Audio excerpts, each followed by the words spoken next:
Okay, so let's get started with another style of proof. Again, this isn't the full-blown proof. Normally in a trig proof, I would say, here's your identity. Go ahead and show me that's true. And it would be up to you to take all those steps in there and justify your reasons. But for this one, we're just getting started. What I want you to do is take a look at this identity. Here are some possible steps. Okay, those are some things that I think you might find useful. Some of them are just distractors.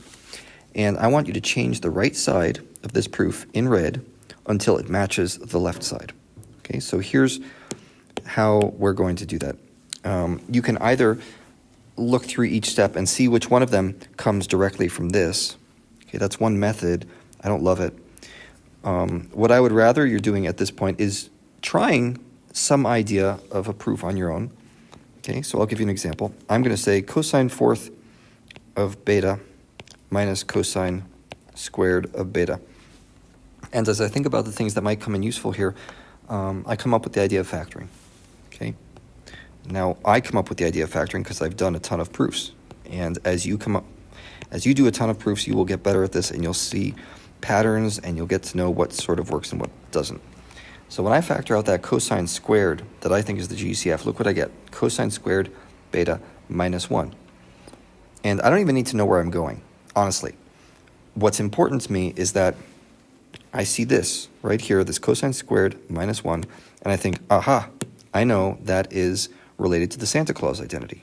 Okay, so if you remember what Santa Claus stands for, Santa Claus is number 1, right? That is sine squared plus cosine squared equals 1, which means if you rearrange it a bit, you can get this, cosine squared minus 1. Can I get my squared to look right? There we go. Cosine squared minus 1 equals negative sine squared. So if I make that substitution and turn this into cosine squared beta times negative sine squared beta, here we go. And that's pretty nice. And at this point, honestly, I don't really know where I'm going anymore. So I take a look at what I'm trying to do. I want to get this in the form of sine to the fourth minus sine squared. And I think, oh, well, maybe if I got rid of all the cosines, that would help. So let's use another Santa Claus identity and make this factor on the left 1 minus sine squared beta. I still have negative sine squared beta here. And I think, great, now everything is sine squared, so let's just multiply this out again, see what we get. I'm going to have negative sine squared beta, that's 1 times negative sine squared beta, and negative sine squared beta times negative sine squared beta is positive sine to the fourth beta. Okay, take a quick look at where we're going, and look, they match. They're exactly the same thing. So having done that proof, now I've got a pretty good idea of where I'm trying to go here. Step 1 was GCFs. Okay, that was step number 1. I wanted to pull out a cosine squared. So as I look down this list, here we are, this guy right here. So that's going to be step number 1, G. And then my step number 2, if I go down my list here, what did I do then? Then I made a Pythagorean substitution where I traded out cosine squared minus 1 for negative sine squared. So what do we have in here? I don't see anything exactly like my step 2, but I see something that is a combination, okay, right here, 1 minus sine squared and negative sine squared. Okay, that's pretty good. I don't think there's anything, no, there's nothing else I can use. So we're going to say that is step C, yeah, that's step number 2, except in this example, I didn't go straight there. I didn't go there in 2 steps. I went there in 1 step, down to this part right here, which is basically trading all your cosines for sines using the Santa Claus identity. Okay, what comes next? After that, we did some multiplication. So I'm looking for this.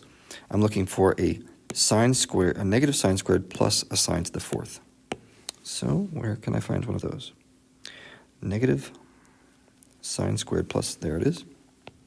This guy right here, negative sine squared plus sine to the fourth. That is step E.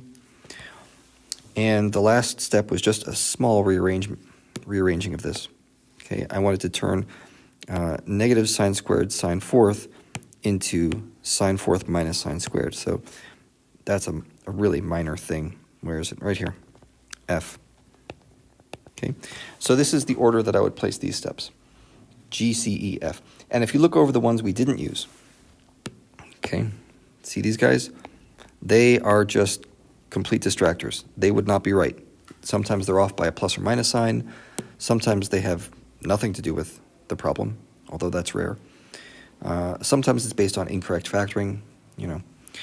But I think it's helpful if you try to do a proof on your own, walk through some steps, and then look back here and see if you can find them. If you're not making any progress that way, go ahead, look at these steps, see if there's anything that makes sense as the very next thing to do with where we start out.